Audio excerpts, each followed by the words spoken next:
nervioso de nuestro cuerpo y se encuentran principalmente sobre todo en el cerebro. Y también pues son definidas o son conocidas como células mensajeras debido a que tienen una capacidad de recibir y emitir señales electroquímicas y por eso su principal función va a ser la transmisión de información de otras células del organismo. Entonces, ¿cómo lo hacen? Pues por medio de la sinapsis, que también la vamos a explicar posteriormente, pero prácticamente entre ellas forman unas redes neuronales que llevan a cabo pues grandes funciones como complejas del sistema nervioso y hacen una comunicación de varias neuronas entre sí formando unos circuitos mediante unas especializaciones que se encuentran en la membrana. Entonces, esas son las que nos permiten el movimiento, ya sea desde levantarnos de la cama, procesar el sabor de algún alimento que ingiramos, hasta, digamos, tomar pues, funciones un poco más superiores, como, digamos, decir, tomar decisiones, por así decirlo. Entonces, el número de neuronas que se encuentran en el encéfalo humano se estima que es aproximadamente de 86.000 millones, sin contar los que se encuentran dentro de la médula espinal ni en el sistema nervioso periférico. Entonces, en el humano, la mayoría de las neuronas se van a encontrar en el cerebro, casi 70.000 millones de estas, y buena parte del resto se van a encontrar en la corteza cerebral, que es casi 15.000 millones. Entonces, la clasificación de las neuronas, que son los tipos en las que se pueden clasificar. Entonces, pues estas pueden ser clasificadas de muchas formas, pero la forma más común de hacerlo, la forma más conocida de hacerlo, es según su función y su forma. Entonces, si las clasificamos en la función, vamos a encontrar motoneuronas, neuronas sensoriales e interneuronas. Y según la clasificación de su forma, vamos a encontrar neuronas unipolares, neuronas bipolares, pseudopolares y multipolares.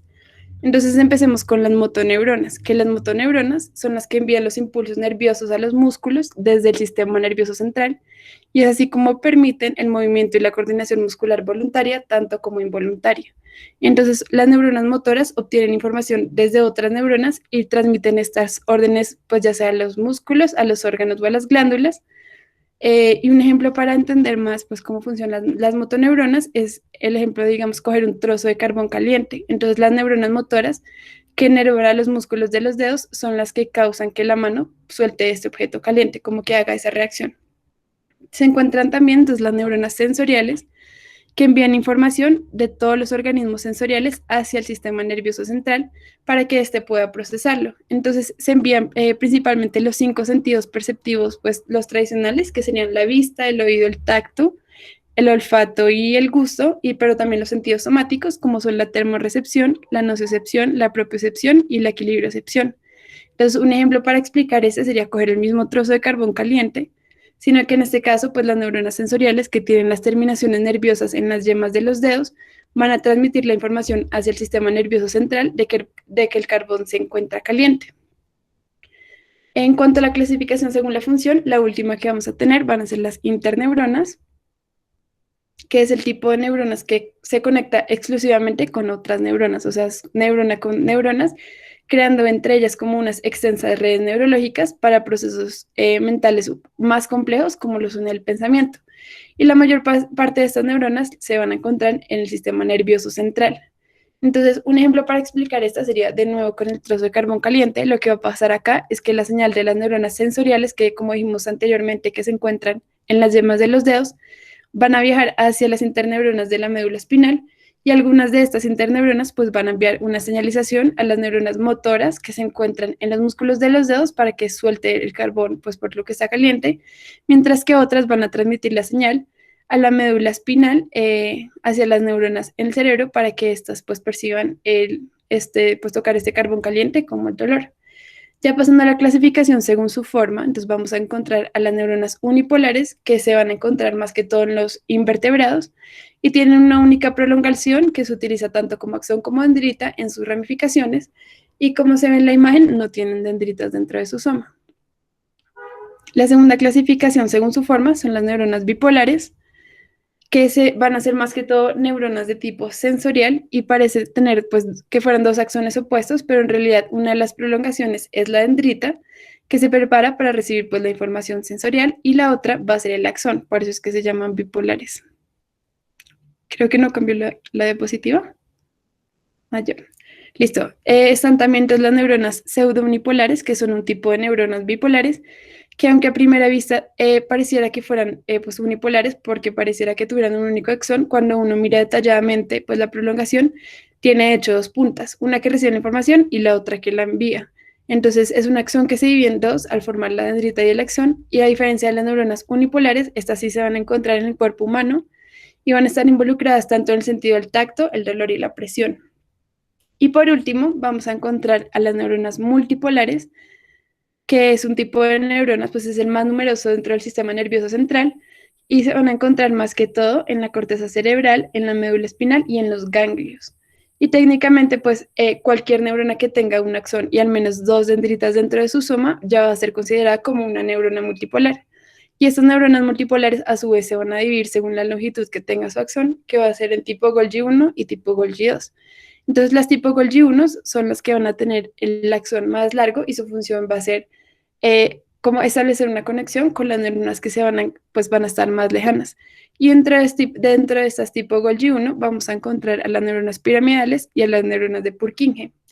Y el tipo Golgi 2 son las que van a tener el axón un poco más corto y van a establecer conexiones con las neuronas que se van a encontrar más cercanas y pues con las células más cercanas.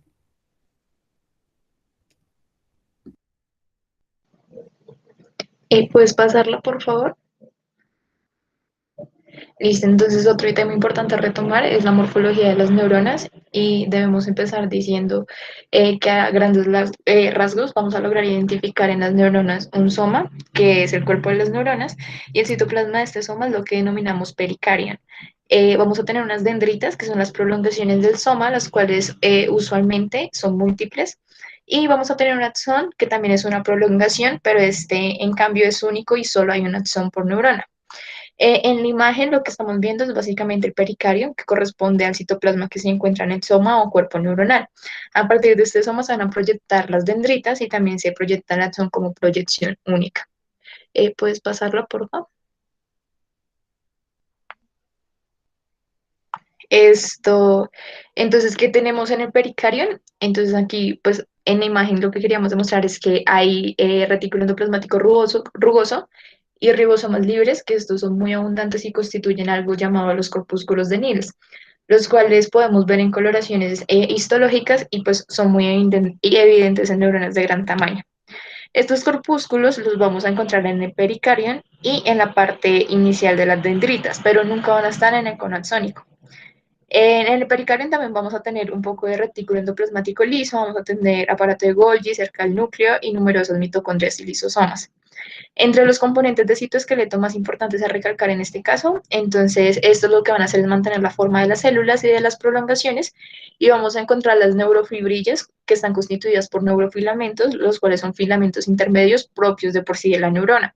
Su función siempre va a ser mantener la forma del soma y de las prolongaciones. Otros componentes del citoesqueleto que también son bastante importantes son los que conocemos como microtúbulos, que siempre van a estar orientados de la misma forma. Y eso lo que nos va a ayudar es al transporte retrógrado y demás. En el pericardio también podemos encontrar cuerpos de inclusión como la melanina, que estarán en las neuronas, pues que están en la sustancia negra en el mesencéfalo, y también puede haber hierro en las mismas neuronas, lípidos o pigmento de lipofuchina, que como recordamos un poco es el resto metabólico de los lisosomas. También es importante mencionar el núcleo. El núcleo, como bien sabemos, va a contener los genes y tiene por lo general una localización central en el interior del cuerpo celular y clásicamente es de gran tamaño y esférico. En las neuronas maduras, lo que ocurre es que los cromosomas ya no se duplican y funcionan solo en la expresión génica. Por esto mismo, los cromosomas no van a estar dispuestos como estructuras compactas, sino que se van a estar a hallar desenrollados.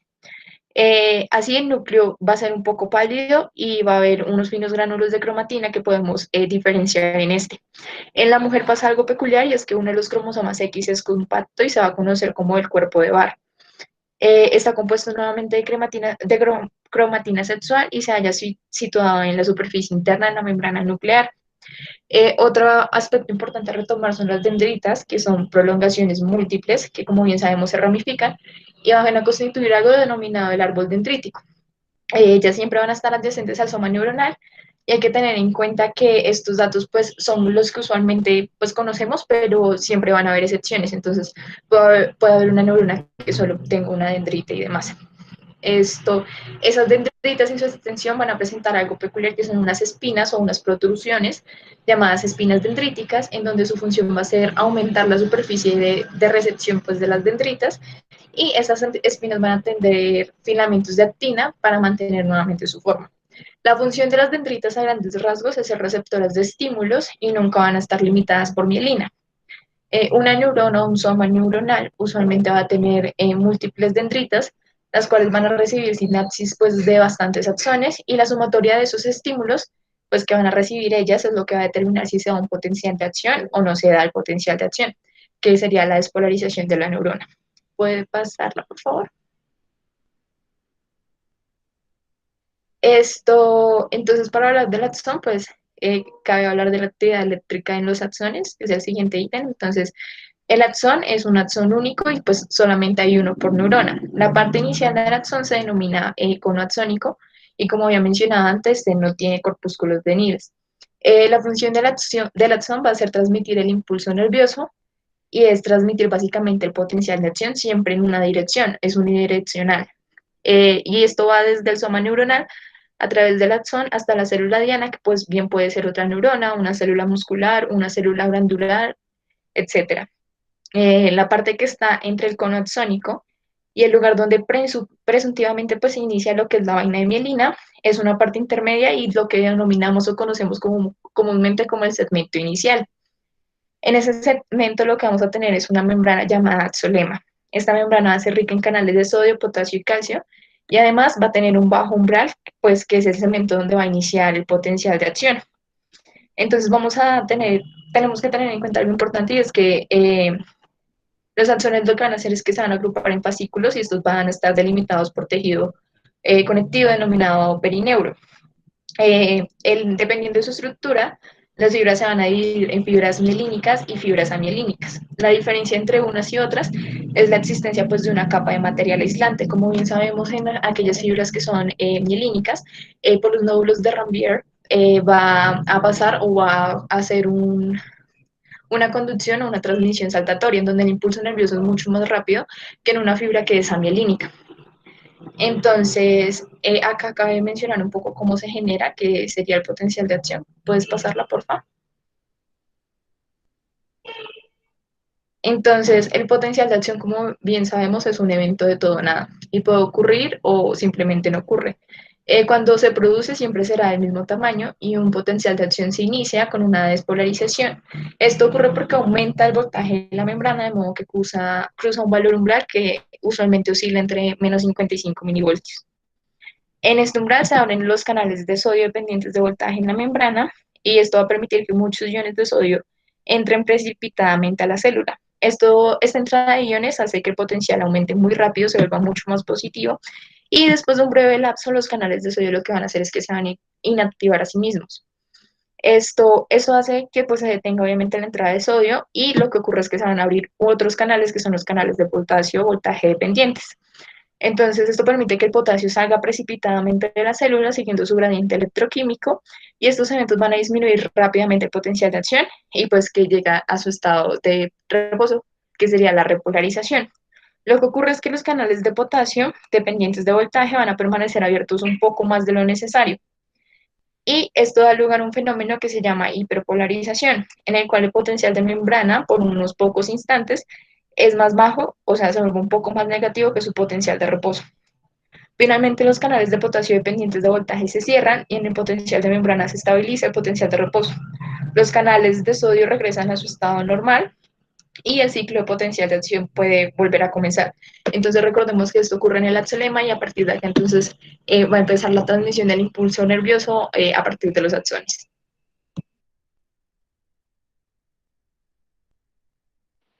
Siguiente, por favor. Bueno, entonces ahorita para hablar de sinapsis tenemos que recordar que es la conexión funcional entre una neurona y una segunda célula.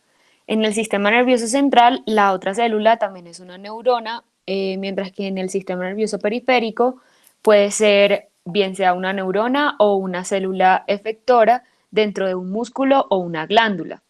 Existen varios tipos de sinapsis dependiendo del lugar en donde que esté en contacto con el axón, entonces puede ser axoaxónica cuando esta está en contacto con el axón de otra neurona, axodendrítica cuando se encuentra en contacto con una dendrita, o axosomática cuando se encuentra en unión con un soma.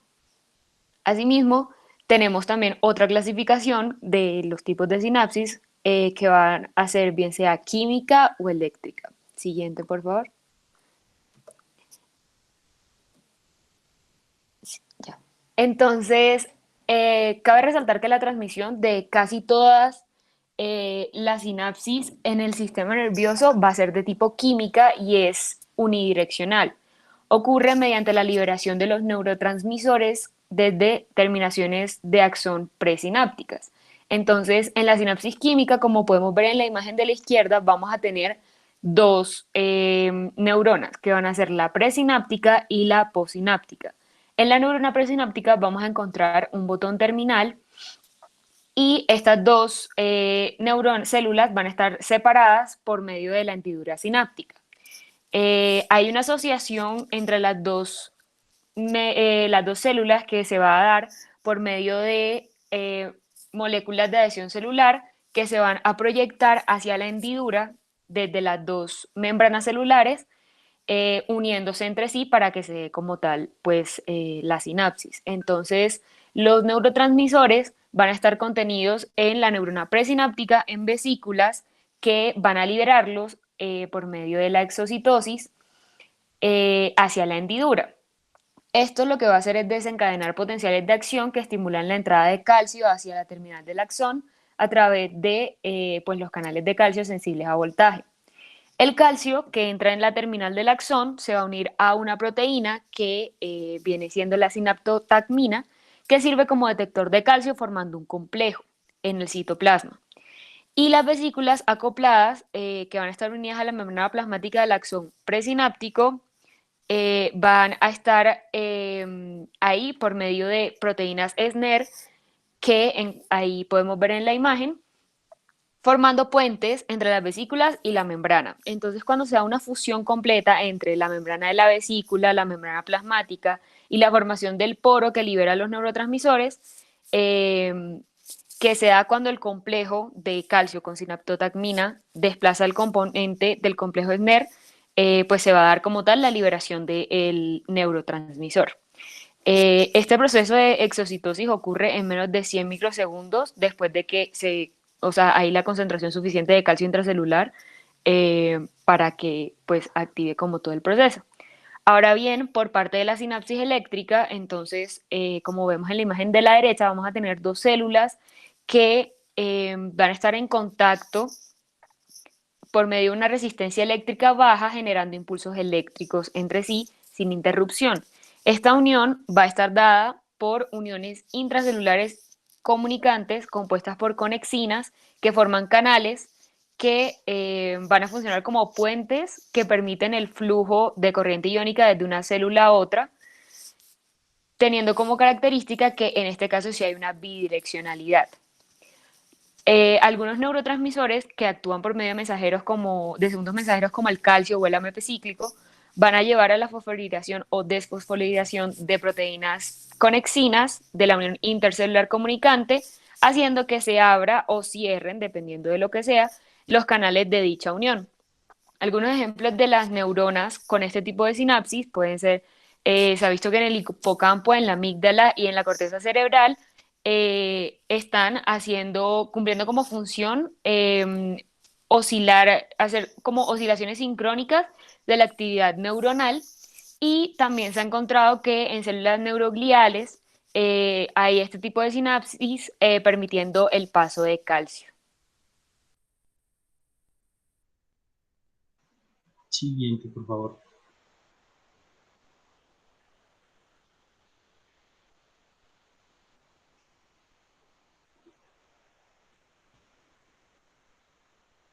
Siguiente, por favor.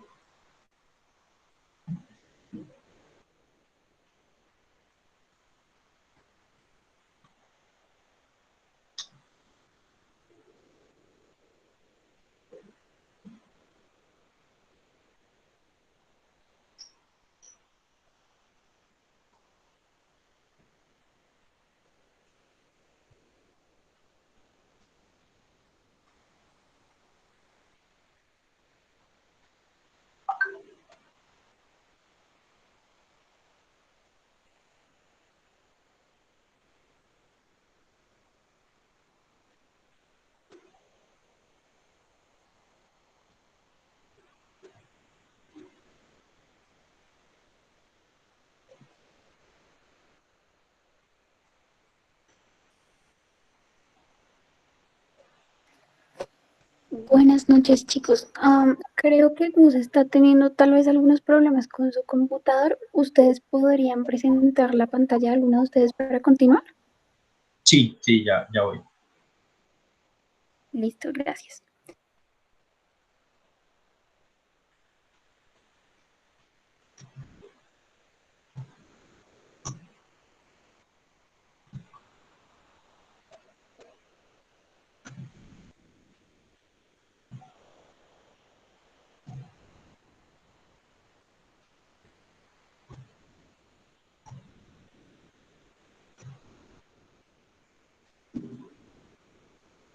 Ahí la están viendo, ¿sí?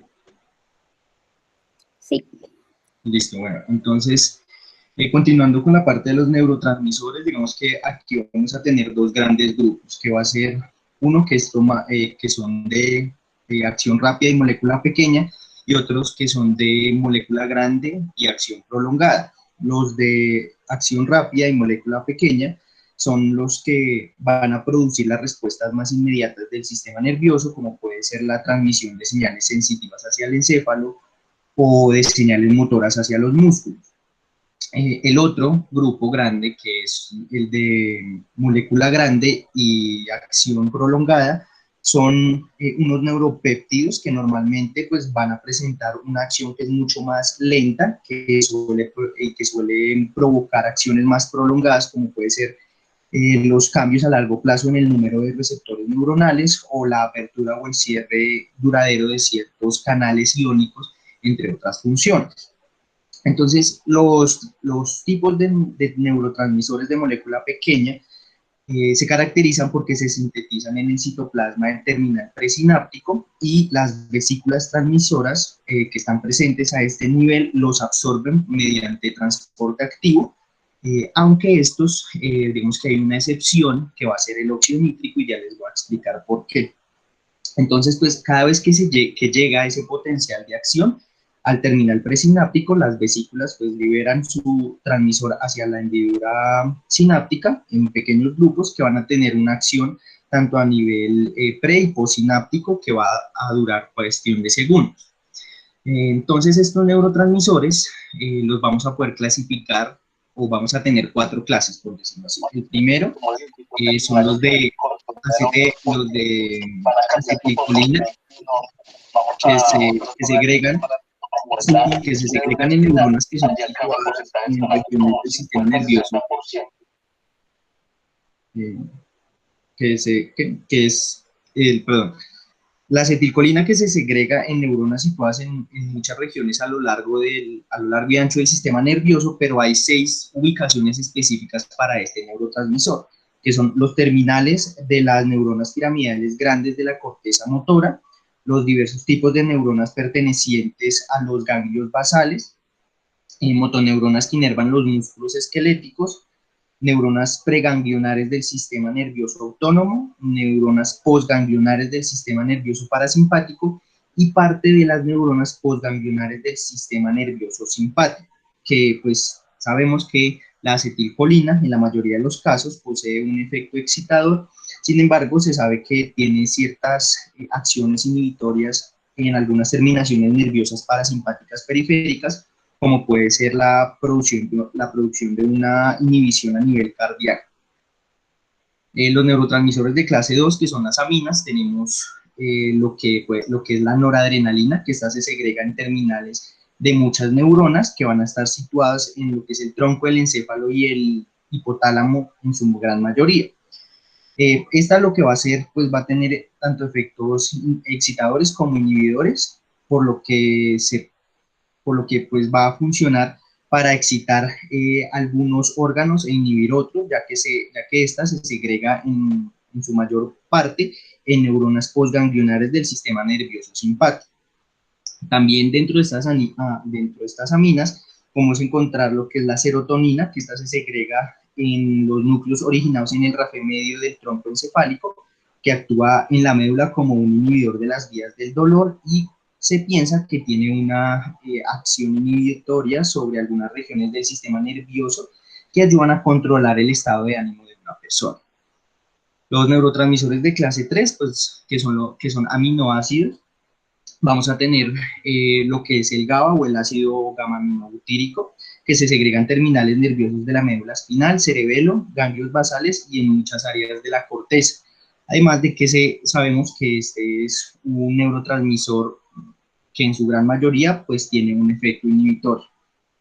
Otro de estos aminoácidos, que son neurotransmisores de tipo aminoácido, es el glutamato, que se segrega en terminales presinápticos de muchas vías sensitivas que van a penetrar el sistema nervioso central y que también pues, van a llegar a muchas áreas de la corteza cerebral, que generalmente o que en su gran mayoría causan o que tienen efectos excitatorios. Y por último, de esta clase, de estas clases vamos a tener lo que son radicales libres, que es el tipo del óxido nítrico, que este se va a segregar especialmente en terminales nerviosos de las regiones encefálicas, que son responsables de la conducta a largo plazo y de la memoria. El óxido nítrico pues difiere de la característica de los otros neurotransmisores, ya que como tal este no se va a producir en el terminal presináptico y no va a tener pues no va a ser almacenado por las vesículas dentro de ese terminal presináptico como los demás neurotransmisores. En su lugar se va a sintetizar casi al instante según las necesidades que se tengan o que se requieran para transmitir el impulso. Bueno, y ya finalmente en cuanto a los neurotransmisores, los que habíamos hablado de los neuropéptidos o de molécula grande de acción prolongada, pues van a depender realmente del sitio donde sean sintetizados. Entonces, si son hormonas liberadoras hipotalámicas, pues vamos a encontrar lo que puede ser la hormona liberadora de tirotropina o liberadora de hormona luteinizante. Si ya es más péptidos hipofisiarios, pues lo que son hormonas hipofisiarias, como puede ser la CTH, la hormona estimuladora de melanocitos. Si ya hablamos entonces de algunos péptidos que actúan sobre el intestino y sobre el encéfalo, pues podemos encontrar neurotransmisores como la sustancia P, la gastrina o la colecistocinina, entre pues muchos neurotransmisores que se van a presentar y que van a tener diferentes acciones a nivel de todo el cuerpo. Siguiente. Listo. Y ya para finalizar con la integración sináptica, entonces debemos tener en cuenta que los axones pueden tener ramas colaterales y pueden darse divergencias entre las vías neurales. Es decir, una neurona puede hacer sinapsis con otras neuronas y por este medio estimularlas o inhibirlas, o también puede que varios axones hagan sinapsis sobre una sola neurona, siendo en este caso una convergencia de las vías neurales. Entonces, hay como tres conceptos claves que van a ser, en primer lugar, la suma espacial que ocurre debido a la convergencia de terminales de axón provenientes de distintos axones presinápticos sobre las dendritas y el cuerpo celular de una neurona postsináptica. Entonces, debido a las largas distancias entre los extremos distales de las dendritas y el segmento inicial del axón, hay como una amplia oportunidad para que los potenciales sinápticos que se originan en diferentes ubicaciones pues se sumen. Hay otra variante o pues otro concepto que es la suma temporal, que van a ser brotes de actividad sucesivamente rápidos de una acción presináptico único que causa brotes correspondientes de liberación de un neurotransmisor, dando lugar a ondas sucesivas de potenciales postsinápticos, bien sea excitadores o inhibidores, que se suman entre sí conforme viajan al segmento inicial del axón. Cabe resaltar que estos dos conceptos, la suma espacial y la suma temporal, son importantes en la determinación de la fuerza del estímulo de despolarización en el segmento inicial del axón y por lo tanto de la frecuencia de producción de, como tal, los potenciales de acción.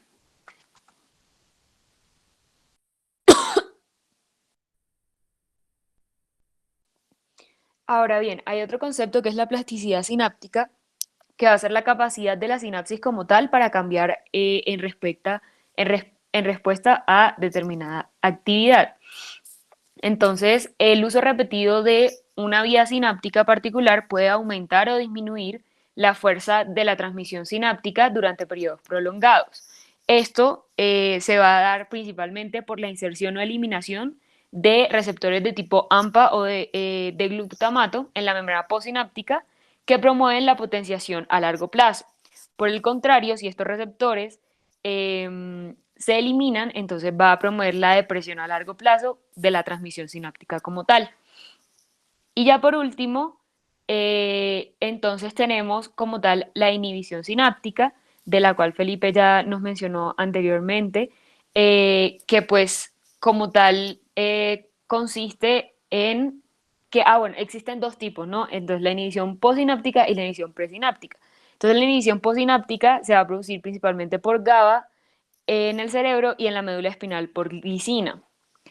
Y pues lo que van a hacer estos dos neurotransmisores es hacer una hiperpolarización de la membrana postsináptica, haciendo que se negativice en reposo, impulsando el potencial de membrana como más lejos de la despolarización del umbral requerida para hacer como el potencial de acción, inhibiendo la actividad de la neurona postsináptica. Y como este concepto se da por neurotransmisores que se conocen como neurotransmisores con potencial postsináptico inhibidor. Y esto sería todo. Siguiente.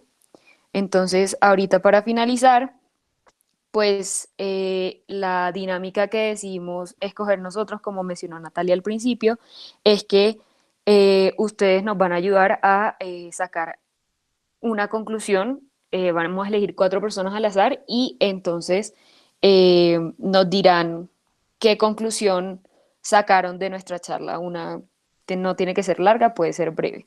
Entonces, en primer lugar, podría ser Manuela Álvarez.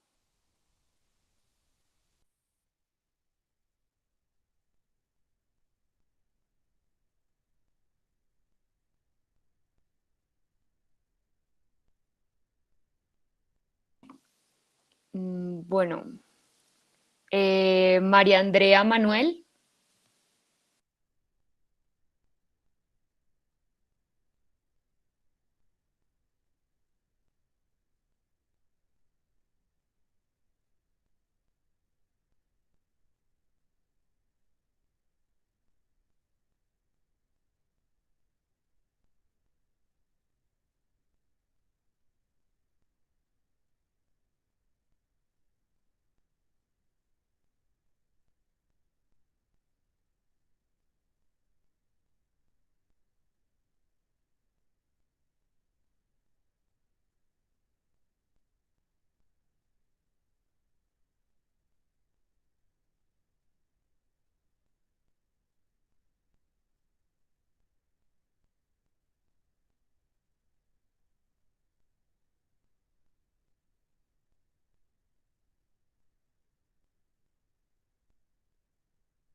Bueno, entonces que nos cuente Santiago Vega.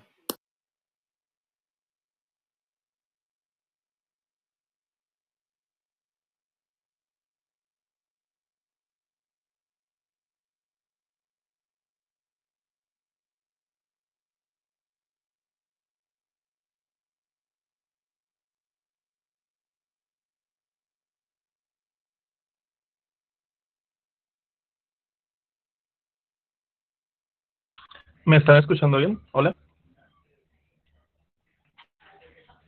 Sí, ahí se escucha perfecto.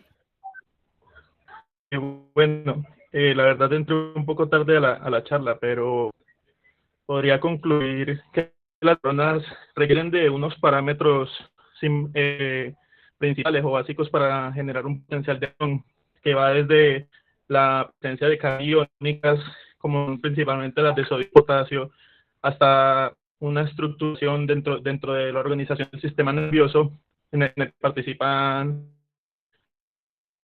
como el botón presináptico, la hendidura, y que los potenciales se pueden lograr en potenciales pre y postsinápticos dependiendo de las necesidades nerviosas del organismo.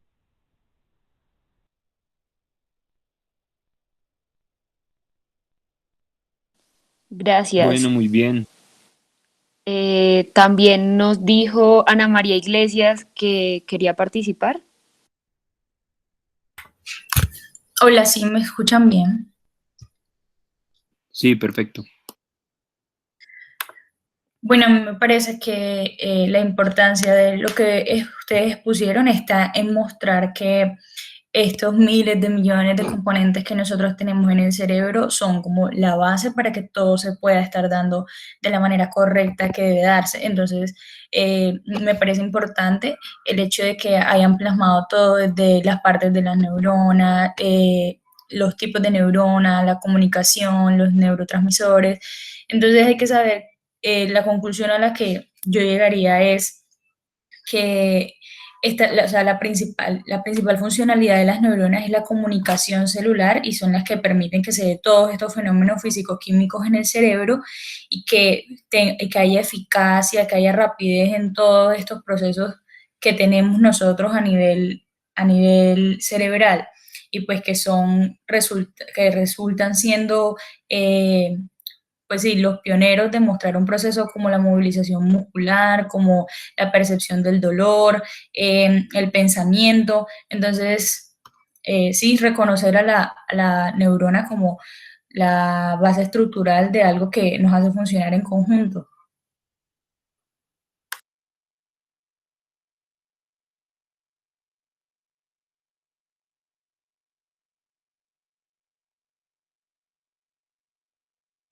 Ay, ¿sí me escucharon? No sé. Sí, sí, muchas gracias, Ana María.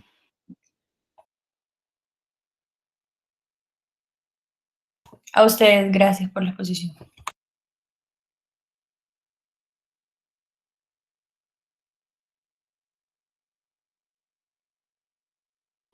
Bueno, listo. Entonces, ya para finalizar, yo les quiero presentar al doctor Uriza. Él es neurocirujano, egresado de la Universidad Nacional de Colombia, tanto de pregrado como de el posgrado en neurocirugía, y pues él nos está acompañando la noche de hoy. Buenas noches, muchachos. ¿Cómo están? Quiero agradecerles por la invitación a participar en esta charla. Asimismo, quiero felicitarlos porque la revisión realmente es una revisión muy completa para el tiempo que se da. Realmente pues pudieron revisar todos los aspectos de la anatomía histológica y de la función, grosso modo, de las neuronas. Esto es solamente el abrebocas a cómo funciona nuestro sistema nervioso central, que es un tema supremamente complejo y extenso. Imagínense ustedes, no sé si ven ahí, imagínense ustedes que mi mano es una neurona, que la palma es el soma, y pues obviamente los dedos son las dendritas y pues el brazo sería mi axón. Imagínense que es una neurona cualquiera y me llegan unos impulsos sinápticos a las dendritas. Este es inhibidor, este es excitador, este es excitador, este es inhibidor y este es excitador. La suma total es excitadora y entonces mi axón da una respuesta excitadora emitiendo un potencial de acción. Ahora imagínense lo mismo, vamos a complicarlo un poquito más. Estos tres son impulsos inhibidores, pero aquí hay un impulso excitatorio que llega muchas veces. El resultado va a ser un potencial de acción excitatorio. Ahora imaginémonos que yo soy una neurona piramidal de la corteza motora y de pronto me llega una información que viene de la corteza sensitiva que dice que me está doliendo el brazo porque me acabo de quemar. Todos los impulsos son excitatorios, entonces yo emito un potencial de acción y mi brazo se contrae para retirar el estímulo doloroso. Supongamos que me estoy quemando con una vela. Ahora imaginémonos eso por el par de trillones de neuronas que tenemos en nuestro cuerpo y por la multiplicidad de impulsos dendríticos inhibitorios y excitatorios, y sabemos que una neurona muchas veces no hace sinapsis con una única neurona, sino con múltiples neuronas. Entonces empecemos a imaginarnos la complejidad de esa red tan vasta y a veces tan difícil de aprender de un esquema tridimensional, y así es como podemos empezar a entender cómo funciona nuestro sistema nervioso central. Pero no podríamos entender nada si no tuviéramos la base de cómo funciona una simple neurona. Entonces quiero felicitarlos por la presentación y agradecerles la invitación esta noche. Ustedes son muy amables. Muchas gracias. Doctor Uriza, muchísimas gracias por sus enseñanzas y por acompañarnos en la presentación del día de hoy. Está siempre muy invitado a acompañarnos y a estar con nosotros. Ay, muchísimas gracias, con mucho gusto.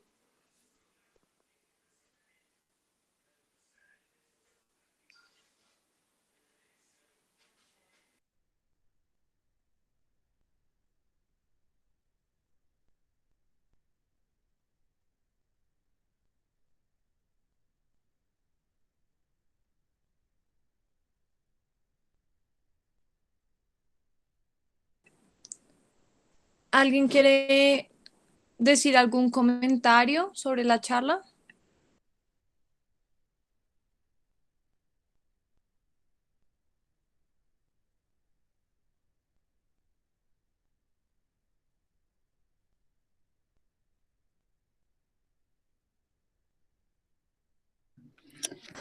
Creo que no, Saris, pero bueno, muchas gracias a todos como por la asistencia, por el compromiso con las charlas. No olviden que finalmente este es un espacio interactivo, no hay respuestas malas. La idea es que todos estamos aquí por aprender, entonces pues sería muy chévere si de pronto en las próximas charlas podamos ser un poquito más participativos porque de esa manera también aprendemos todos.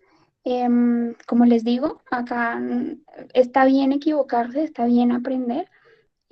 Muchas gracias nuevamente al doctor Gustavo por acompañarnos el día de hoy. Muchas gracias a los expositores. Estén pendientes del grupo de WhatsApp porque vamos a compartir pues algunos comunicados y algunas otras herramientas interactivas que pueden de pronto utilizar para ir más a profundidad sobre este tema que, como bien dijo el doctor Aristizábal, es un tema muy, muy grande.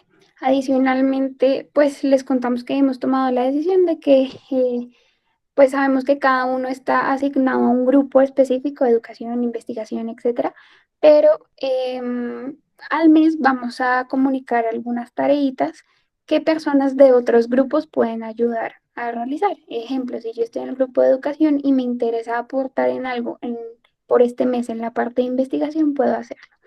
Entonces, pues quédense conectados ahí como en el grupo de WhatsApp que les vamos a ir dando toda la información. Y nuevamente, muchísimas gracias a todos por la asistencia. Bueno, muchas gracias al grupo y a todos, que estén todos muy bien y tengan una muy buena noche. Muchas gracias. Gracias, buena noche. Feliz noche, muchas gracias.